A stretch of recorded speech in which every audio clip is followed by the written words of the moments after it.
Real Madrid Manchester সিটিকে হারিয়ে semifinal নিশ্চিত করলো।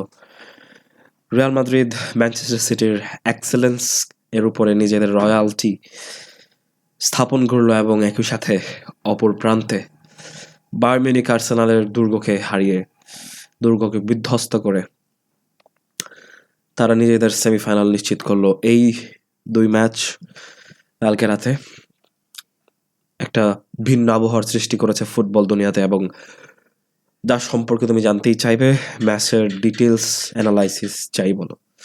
এই ম্যাচগুলো দেখার জন্য তুমি অপেক্ষা করেছো এবং এর রেজাল্ট বের হয়েছে।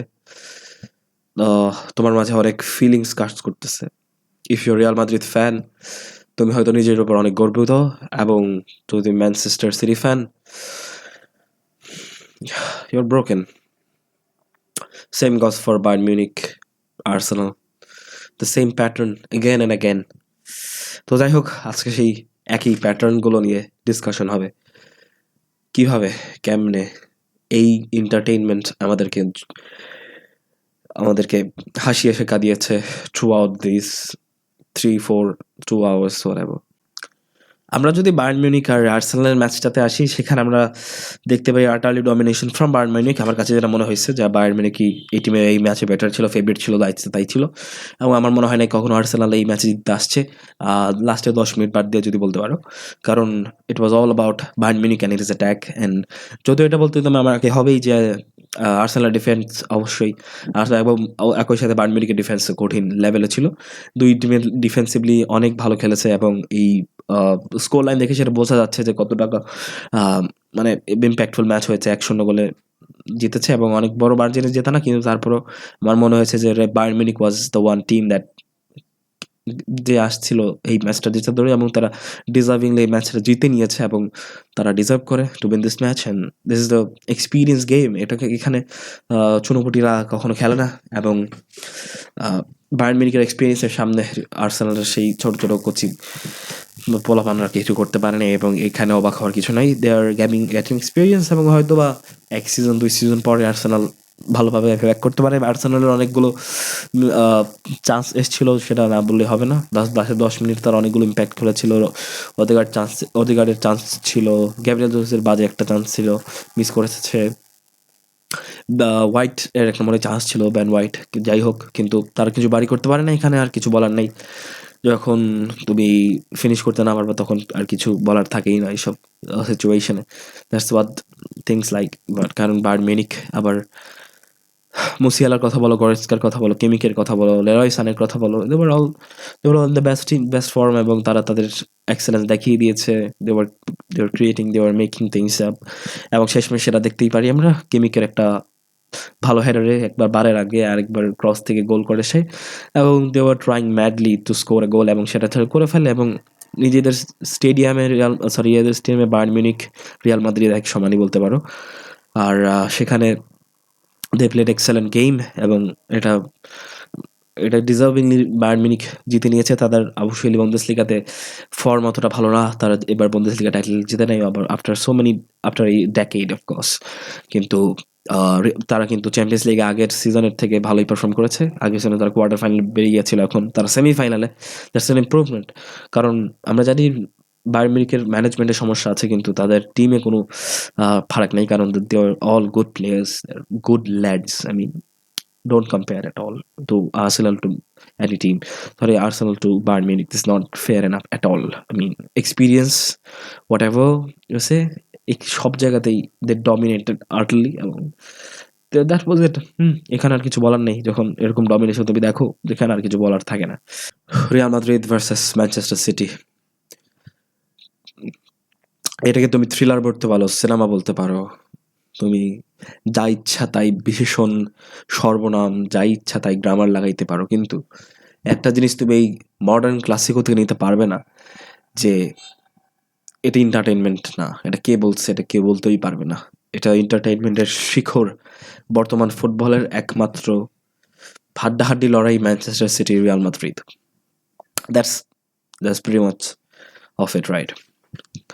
এবং এই ব্যাটেলে জিতলো রিয়াল মাদ্রিদ, তাদের রয়্যালটি প্রুভ করে। ম্যানচেস্টার সিটি তাদের ডমিনেন্স, তাদের এক্সেলেন্স হোয়াট এভার ইউ সে তাদের কাজে লাগে নাই, এবং শেষমেশ রিয়াল মাদ্রিদ তাদের এক্সপিরিয়েন্স দিয়ে, তাদের অস্তিত্ব দিয়ে এই ম্যাচটি জিতে নিয়েছে।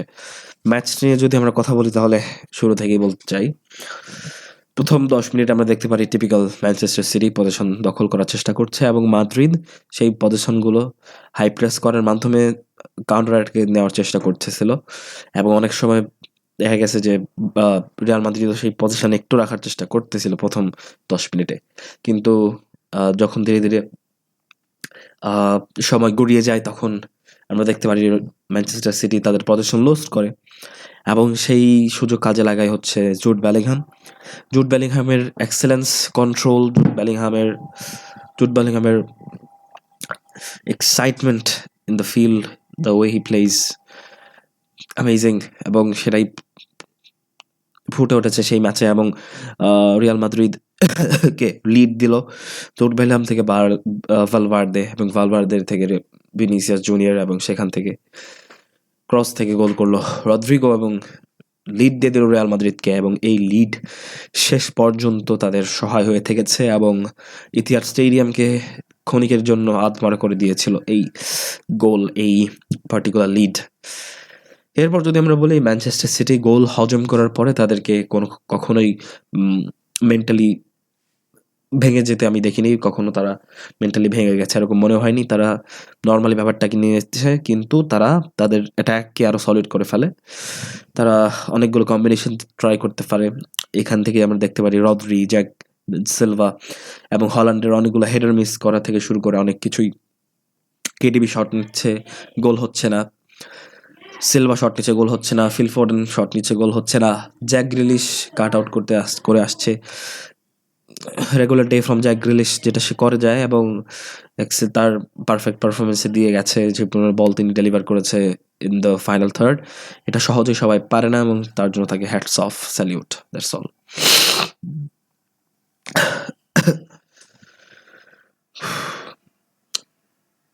ওভারঅল ম্যানচেস্টার সিটি ওই সময়টুকুতে ভালোই খেলেছে, তাদের ডমিনেন্স পারফরমেন্স ছিল, এবং সেই সাথে রিয়াল মাদ্রিদ অ্যাটাকের চেষ্টা করতেছিল। কাইল ওয়াকারের ইম্পর্টেন্স এই ম্যাচে কতটুকু সেটা তুমি বুঝতেই পেরেছ। কাইল ওয়াকার যখনই সামনের দিকে চলে যাচ্ছিল, ভিনিসিয়াস জুনিয়র খুলে যাচ্ছিল, that's a very bad point, but Kyle Walker যখন বুঝতে পারছে যে তার ডিফেন্সে আজকে মনোনিবেশ করা উচিত, এবং সে সেটাই পরবর্তীতে সময়গুলোতে করেছে, এবং তার কাছ থেকে আমরা সেরা পারফরমেন্স দেখেছি। তিনি বোতলবন্দি করে রেখেছিল ভিনিসিয়াস জুনিয়রকে, সেটা বলাই যেতে পারে, এখানে কোনো সংশয় থাকার কথা না। ম্যানচেস্টার সিটি যেমন তাদের পজিশন দখল করে রেখেছিল, সেভাবে রিয়াল মাদ্রিদ তাদের এক্সেলেন্ট ডিফেন্সিভ ওয়ার্ক কাজে লাগাইছে। রিয়াল মাদ্রিদ তার ডিফেন্সিভলি সলিড ছিল, ডিফেন্সিভলি পাওয়ারফুল ছিল, ডিফেন্সিভলি রিয়াল মাদ্রিদ লো ব্লকে দাঁড়িয়েছিল, এবং সেখান থেকে ভাঙা কোনো টিমেরই সহজ হবে না বলেই আমরা জানি, এবং সেটাই হয়। ফার্স্ট হাফে 1-0 লিড নিয়ে ম্যানচেস্টার সিটি এর স্টেডিয়ামে রিয়াল মাদ্রিদ তাদের টানেলে চলে যায়, এবং দ্যাটস অল। ফার্স্ট হাফে আর কিছুই হয়নি, এবং সেকেন্ড হাফে আমরা যেটা দেখতে পারি শুরুর দিকে, সেকেন্ড হাফে যেটা হয় সেটা হচ্ছে রিয়াল মাদ্রিদের কাছ থেকে কিছু ছোটোখাটো মিস্টেক দেখতে পাই আমরা, যেমন পাসিং মিস্টেক, পজিশনিং মিস্টেক থেকে শুরু করে অনেক কিছু। সেখানে টনি ক্রুজ যে ফার্স্ট হাফে অসাধারণ খেলছিল ডিফেন্সিভলি, তার কাছ থেকে আমরা মিস পাস দেখতে পাই, কিন্তু সেটা ক্ষণিকের জন্য, এবং সেখান থেকে কাজে লাগাতে চায় ক্যাডিবি, সিলভা থেকে শুরু করে ফিল ফোরেনরা, কিন্তু এটা কিছুই হইতে পারে না, কারণ end of the day Real Madrid, তাদেরকে হারানো, তার বিপক্ষে গোল দেওয়া তার সহজ নয়। এটা typical Real Madrid Champions League, you know that. সবকিছুই ঠিক ছিল, রিয়াল মাদ্রিদ ডিফেন্সিভলি পুরো এসে পড়ছিল। সেকেন্ড হাফে তাদের কাছ থেকে আমি কোনো ইন্টেন্ট দেখিনি 90 মিনিটের পর্যন্ত, না, দু একটা কাউন্টার অ্যাটাক ছিল অবশ্যই, কিন্তু it was all about Manchester City domination, the position and everything. দেখো, এটা হচ্ছে সম্পূর্ণ নির্ভর করে তোমার প্লেইং স্টাইলের উপরে। Real Madrid playing style different, counter attacking, আর পেপের ম্যান সিটির স্টাইল হচ্ছে পজিশন ধরে রাখা, এবং সেটাই হয়েছে। এখানে তুমি বলতে পারবে না যে রিয়াল মাদ্রিদ বাজে খেলছে, কারণ ইটস তার প্লেইং স্টাইল, এবং ম্যানচেস্টার সিটি এক্সেলেন্ট খেলছে, কারণ তারা মিস্টেক একদমই মার্জিন ছোটোভাবে করেছে, যে কারণে রিয়াল মাদ্রিদ অতটা ভোগাতে পারে না in the second half at all. তো এরকম চলতেছিল, অনেক কম্বিনেশন ট্রাই হচ্ছিল, কিন্তু শেষমেশ ওই যে একটা এন্ড প্রোডাক্ট যেটা সেটা মিস করতেছিল KDB, Holland. Although KDB was fantastic in this match, he is the best player in the field দুই টিমের মধ্যেই, এবং আমার মনে হয় কেডিবিস proved his royalty, proved his excellence, proved his experience, and তুমি জানোই সে কেমন খেলোয়াড়। তো পেপ গার্দিওলা তার মাস্টার ক্লাস মুভ দিল, এবং সেই সময় যে গেমটা চেঞ্জ করার জন্য তিনি জ্যাক গ্রিলিশকে অফ করে ডোকুকে এনেছিল, যেটা অনেকের পছন্দ হয় নাই, আমারও পার্টিকুলারলি একটু অড লেগেছিল। কিন্তু ডোকু যখন ফিল্ডে আসলো তখন তার এক্সেলেন্ট ড্রিবলিং বাই ডিফেন্সিভ ভাঙা যাওয়ার যে প্রবণতা, সেটা অবশ্যই একটা নতুনতা কারবাহালকে প্রদান করে, এবং সেখান থেকে একটা স্পেস তৈরি হচ্ছিল, এবং he was also attracting so many defenders towards him, এবং সেই কারণে স্পেস তৈরি হচ্ছিল ফাইনাল থার্ডে, এবং সেই সুযোগ কাজে লাগে 70 মিনিটের মাথায় কেভিন ডি ব্রয়না ব্রেস মারা দেয় এবং ম্যানচেস্টার সিটিকে ইকুয়াল করে দেয়। সেই সময় ছিল মনে হয় আমার জীবনের সব থেকে ভালো একটা উৎসাহের মুহূর্ত। আমার চোখ দিয়ে পানি পড়ছিল just for the happiness, that's all. কিন্তু হয়তো ভাগ্য এতটা ভালো ছিল না শেষ দিকে, কারণ কেভিন ডি ব্রুইনার পর আরেকটি, তাকে আমি এটা সমালোচনা করছি না, কিন্তু এটা একটা অফকোর্স একটা নোটেবল মিস ছিল। কেভিন ডি ব্রুইনার একদম ফ্রি চান্স মিস করছে, যারা আগের চান্সের থেকে অনেক সোজা ছিল, বাট ইট ওয়াজ লাক, এবং লাক ফেভার করে নেই, নাহলে কেডিবি কেন ওই সব চান্স দিতে পারেন না। তুমি জানো, আমিও জানি কিরকম প্লেয়ার সে, এবং it was a bad miss from my man KDB. যাই হোক, এভাবেই সেকেন্ড লেগে আমার মতে শেষ হয়। সেকেন্ড লেগে লাস্টের দিকে রিয়াল মাদ্রিদ একটা কাউন্টার অ্যাটাকের চেষ্টা করে, তখন আমরা দেখতে পারি কিভাবে কাইল ওয়াকার তার স্পিড স্ট্রেংথ দিয়ে ভিনিসিয়াসকে বুলি করে রেখে দেয়, এবং ভিনিসিয়াস নাটম্যাগ হয়ে যায়। He was nobody in this match at all আমার মতে, যেটা অনেকের খারাপ লাগতেও পারে, নাও লাগতে পারে। তো দ্যাটস অল ফ্রম দ্য 90 মিনিটে এইটুকুই হয়েছিল, কিন্তু সব খেলা যেমন জলে রেখেছিল এক্সট্রা টাইমের জন্য। এক্সট্রা টাইমে যে খেলাগুলো হলো, এক্সট্রা টাইমে ইকুয়াল চান্স ছিল। এক্সট্রা টাইমের সিটি আগের মতোই, এক্সট্রা টাইমে ম্যানচেস্টার সিটি তাদের সেই পজিশন বেসড ফুটবল খেলা, এবং রিয়াল মাদ্রিদ কাউন্টার অ্যাটাকে চলে যাওয়ার প্রবণতা আমরা দেখতেই পেরেছিলাম, এবং সেটাই হয়, সেটাই হচ্ছিল, এবং সেটাই হতে থাকে। এবং তারপরেও লাস্টের দিক দিয়ে বলতে পারো তুমি, একদম শেষের দিকে দুই টিমই অনেক চেষ্টা করছিল তাদের সেই উইনার নেওয়ার, কিন্তু শেষমেশ সেই এন্ড প্রোডাক্টটা হচ্ছিল না, কাজে আসছিল না, কারণ ডিফেন্সিভলি দুই টিমই অনেক সলিড ছিল। রিয়াল ম্যানচেস্টার সিটি মানে অ্যাটাকিংলি ব্যস্ত ছিল, সেইভাবে তারা ডিফেন্সিভলি ক্রেজি ছিল, এবং সেটা আমরা দেখতেই পারি স্ট্যাটিস্টিক্স যদি তুমি দেখো, মাঠে খেলা দেখো, তাই বলো। আর এটা প্রমাণ আর কিছু দেওয়ার নাই যে ইট was a great match, and সব কিছু চলে যায় হচ্ছে আমাদের যে ডিসিশনটা, সেটা হচ্ছে পেনাল্টি কিক আউট, এবং সেখানে 50-50 চান্স থাকে, এবং সেই পেনাল্টি আমি কিছু বলতে চাই না, সেই পেনাল্টি তুমি অবশ্যই দেখে থাকবে। এবং এডারসন যখন একটা বল সেভ করে দিল লুকা মদ্রিচ থেকে, সেখানে একটা রে অফ হোপ আমরা দেখতে পারি, কিন্তু at the end of the day was mistakes from pressure. I don't know what happen. আমি বলতে চাই না, কমপ্লেন করতে চাই না, কারণ ওই পেনাল্টি বাদ দিয়ে আমার প্লেয়ার কঠিন খেলছে ভাড়া ম্যাচে, তাদেরকে আমি সেই সম্মানটুকু দিতে চাই, এবং they deserve it than anything in the world, they deserve all the respect. But sometimes তোমার ভেঙে যায় সব কিছু, এটা কিছু করার থাকে না, এবং that's what happened in the match, এবং সেটাই হওয়ার ছিল, এবং সেটাই হলো। কিছু বলার নাই এখানে। রিয়াল মাদ্রিদ সেমিফাইনাল চলে গেছে তাদের এক্সেলেন্ট পারফরমেন্সের মাধ্যমে, এবং তাদের 15 নম্বর চ্যাম্পিয়ন্স লিগ টাইটেল অবশ্যই মানে চলে আসবে, এটা একদম নিশ্চিত আমার কাছে মনে হচ্ছে। রিয়াল মাদ্রিদকে তুমি এটা দিস ইজ সাইন, এই ম্যাচ যে জিততো সেই জিততো, এবং সেই জেতার কাহিনী রচেই দিল, একদম রচিত করলোই Real Madrid, Carlo Ancelotti. This is it. That's all for this match. I don't think I have to give more details on it. I don't have to. No.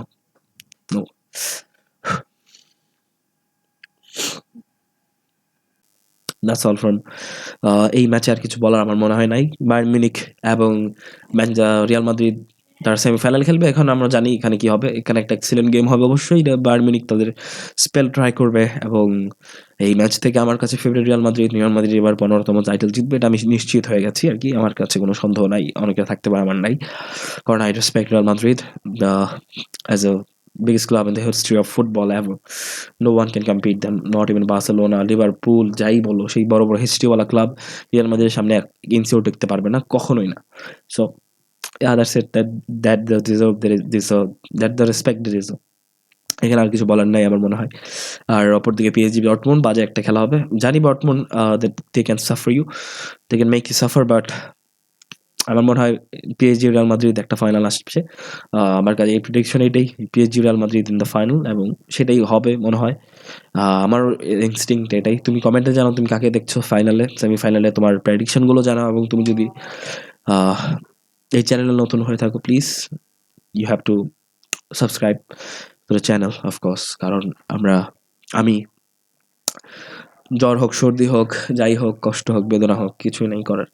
I make videos about football and I like to make it and I enjoy football no matter what happens. রে of hope ধ্বংস হয়ে গেছে তাই কি, কিন্তু ফুটবলের মজা একটা ভেতরের ম্যানচেস্টার সিটি ফ্যান মরে গেছে হয়তো, মরে যায় নাই মানে অসুস্থ হয়ে গেছে হয়তো, বাট ভেতরে ফুটবল ফ্যান অনেক excited to watch the amazing matches. এবং সেই ম্যাচেসগুলো তুমি আমার সাথে কভার নিতে পারো। অ্যানালাইসিস, রিভিউ, প্রিভিউ সবগুলো আসবে, তুমি টিউন ইন করো এবং চ্যানেলটাকে সাবস্ক্রাইব করে দিও, ভিডিওটাকে লাইক করে দিও, এবং তোমার যদি ভালো লেগে থাকে অবশ্যই তোমার বন্ধুদের সাথে শেয়ার করে দিও। কথা বলবে অবশ্যই। আমি আবার আসবো অন্য একটা ভিডিওতে, অন্য একটা ম্যাচের রিভিউ অথবা প্রিভিউ অথবা অ্যানালাইসিস নিয়ে। সেই পর্যন্ত সাথেই থাকবা। আশা করি তোমার ভালো লাগছে। তুমি যদি আগের ম্যাচগুলোর রিভিউ প্রিভিউ দেখতে চাও তাহলে তুমি দেখে নিতে পারো। আমার সবকিছু দেওয়া আছে, তুমি হয়তো দেখতেই পারতেছো স্ক্রিনে। তো থ্যাংক ইউ ফর ওয়াচিং।